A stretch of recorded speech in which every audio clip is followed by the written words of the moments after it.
Marvel ने अपने multiverse saga का बेस अभी तक बनाया ही नहीं है। उसके भी ऊपर अभी फैंटास्टिक फोर फर्स्ट स्टेप्स देखने के बाद ऐसा लग रहा है कि जिस इनकर्जन के आइडिया को सेटअप किया गया था doctor strange in the multiverse of madness और दी मार्वल्स में, वो आइडिया भी मार्वल अब डिच कर रहा है। तो मार्वल का प्लान है क्या मल्टीवर्स सागा को लेकर? मुझे लग रहा है कि हमें इसका आइडिया लग चुका है। ये आइडिया है डूम वर्सेस कैंग वर्सेस लोकी, एक लड़ाई सर्वाइवल की, एक लड़ाई फ्री विल के लिए। डूम को तो हम देख चुके हैं कि वो अपने रास्ते पर निकल चुका है, जहां वो जा रहा है एक ऐसे बीन के पास जो कि टेम्पररी सॉल्यूशन है इस पूरी तबाही का। पर डूम टेम्पररी सॉल्यूशन में नहीं बल्कि परमानेंट इलाज में विश्वास रखता है, जहां वो निकल पड़ा है एक ऐसे वॉर को होने देने जिसको रोकने की सब कोशिश कर रहे हैं। तो आइए एक एक करके इस वॉर की तरफ बढ़ते हैं। सबसे पहले बात करते हैं कि मार्वल ने अपना कौन सा बिल्डअप डिच कर दिया। इनकर्जन का कोई बिल्डअप नहीं। तो अगर आप इस चैनल के ओजी सब्सक्राइबर हो तो आप जानते हो कि हम बहुत समय से इनकर्जन के बारे में बात कर रहे हैं। मार्वल यूनिवर्स में इनकर्जन वो फिनोमेना है जिससे मल्टीवर्स अपने आप में कोलैप्स होकर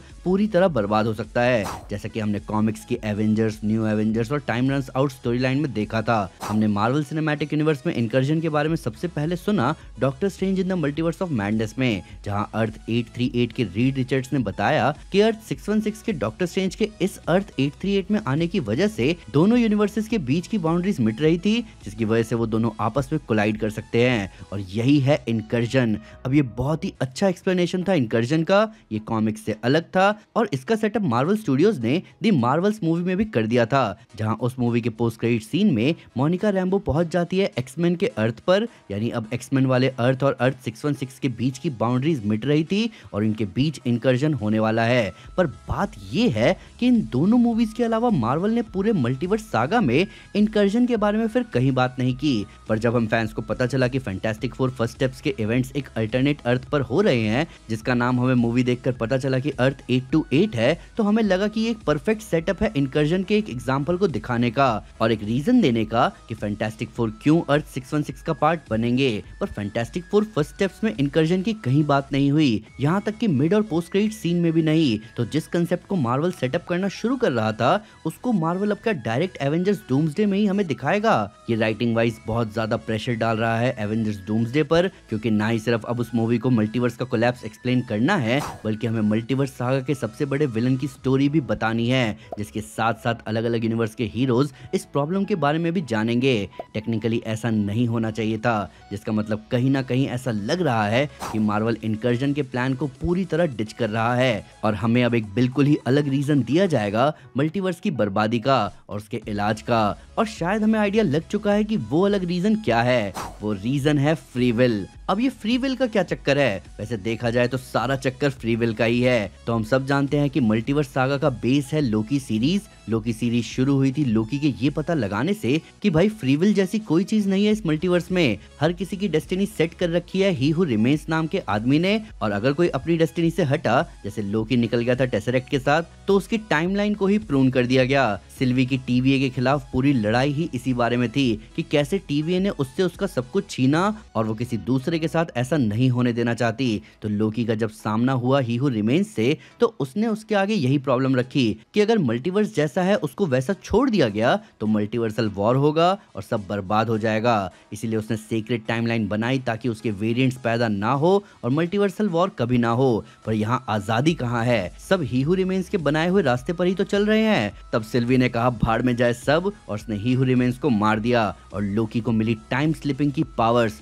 जहां सब बर्बाद होना शुरू हो गया क्योंकि सीक्रेट टाइमलाइन से निकली इनफाइनाइट ब्रांचेस टेम्पोरल लूम को ओवरलोड कर रही थी, जिसकी वजह से वापस सब बर्बाद हो रहा था। अब लोकी के सामने फिर वही प्रॉब्लम आती है कि या तो सब बर्बाद होने दे या सब जैसा चल रहा था वैसा ही चलने दे, यानी सीक्रेट टाइमलाइन रिस्टोर करके फ्री विल को खत्म कर दे। पर यहाँ लोकी ने कहा कि नहीं, वो फ्री विल खत्म नहीं होने देगा। जहाँ लोकी जगह लेता है टेम्पोरल लूम की और फ्री विल रिस्टोर करके सर्कुलर सीक्रेट टाइमलाइन को एक ट्री की तरह ग्रो होने देता है। पर ये टेम्पररी सॉल्यूशन है क्योंकि मल्टीवर्सल वॉर का खतरा अभी भी सामने है, जिससे फिलहाल टीवीए डील करने की कोशिश कर रहा है। अब यहीं आता है डॉक्टर डूम, जो कि लेकर आएगा एक सॉल्यूशन। टाइम वेरिएंस अथॉरिटी यानी टीवीए लगा हुआ है मल्टीवर्सल वॉर को रोकने में, जहां वो ठिकाने लगा रहा है ही हू रिमेन्स के वेरिएंट्स को। पर डूम का सॉल्यूशन सिंपल है, मल्टीवर्सल वॉर होने दो। तो जैसा कि मैंने आपको अभी बताया कि लोकी फिलहाल टेम्पररी सॉल्यूशन है पूरी टाइमलाइन के फ्री विल के लिए। मल्टीवर्सल वॉर होना तय है और उसको रोकने का कोई तरीका ढूंढना होगा। अब डूम का कहना है कि भाई होने दो मल्टीवर्सल वॉर, लड़ने दो सभी कैंग वेरिएंट्स को आपस में और बर्बाद करने दो सब कुछ, ये उनका फ्री विल है। डूम तो यहाँ तक कहेगा कि इस बर्बादी को और फास्ट कर देना चाहिए, जिसके लिए वो निकल गया है सारे टूल्स जमा करने।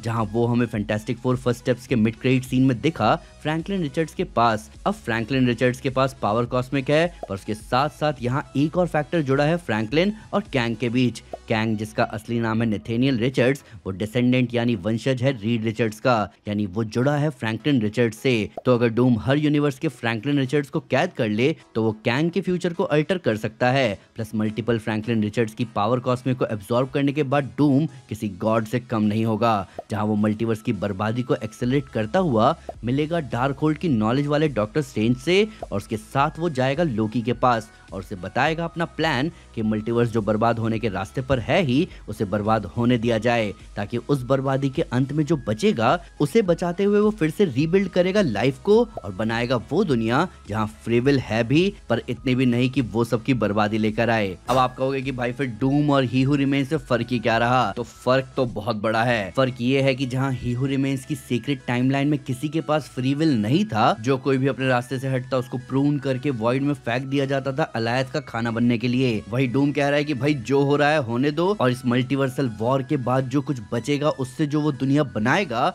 वहाँ होगा फ्री विल। पर सब पर नजर रखेगा डूम। डॉक्टर डूम हमेशा से ही यही चाहता था, एक स्वर्ग, एक यूटोपिया जहाँ हर कोई खुश रहे, पर वहाँ का राजा हो डूम। अब राजा बनने का मतलब है कि वो कुछ भी ऐसा नहीं होने देगा जिससे इस दुनिया की एग्जिस्टेंस पर खतरा आए। इस दुनिया का नाम है बैटल वर्ल्ड और यही है ग्राउंड वर्क सीक्रेट वॉर्स का।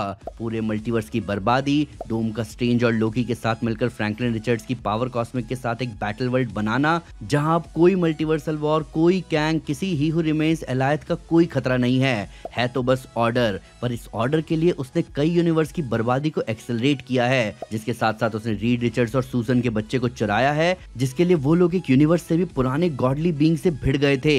बेशक ये बीच का रास्ता बाकियों के लिए सेंस बनाए, पर एवेंजर्स ऐसे काम नहीं करते। वो सब सही करने के लिए खुद की कुर्बानी देते हैं, ना कि बाकियों की। और यहीं से शुरू होगा सीक्रेट वॉर्स, जहां रीड निकलेगा अपने बेटे को बचाने और एवेंजर्स आएंगे मल्टीवर्स को वापस पहले जैसा बनाने। डूम का टेम्पररी सॉल्यूशन बेशक पार्शियल फ्री विल सबको दे रहा हो, पर सब है तो डूम के गुलाम ही, और गुलामी में कौन सी फ्री विल। तो ये थी लड़ाई अपने अपने तरीके की कि मल्टीवर्स को कैसे बचाया जाए। मैं सच बताऊं तो मैं चाहता था कि मार्वल एक पूरी मूवी लेकर आए जिसका पूरा फोकस हो इनकर्जन पर। आप इमेजिन करो एक अर्थ का दूसरे अर्थ से टकराना, ऐसे स्टेक्स कहां देखने को मिलते हैं मूवीज में। पर ये पार्शियल फ्री विल वाला रास्ता भी सही है, जहां डूम निकल चुका है थैनोस के रास्ते, जहां वो यूनिवर्स में नहीं मल्टीवर्स में बैलेंस लाने की कोशिश कर रहा है। पर आपका क्या कहना है इस नए प्लान के बारे में? क्या डूम सही में सबको बचाना चाहता है या वो स्ट्रेट अप इवल है? क्या लोकी के पास डूम का साथ देने के अलावा और कोई रास्ता नहीं होगा? और क्या डॉक्टर स्ट्रेंज कॉमिक्स की ही तरह डूम का साथ देंगे इन सब में? आइए कमेंट्स में इसके बारे में बात करें।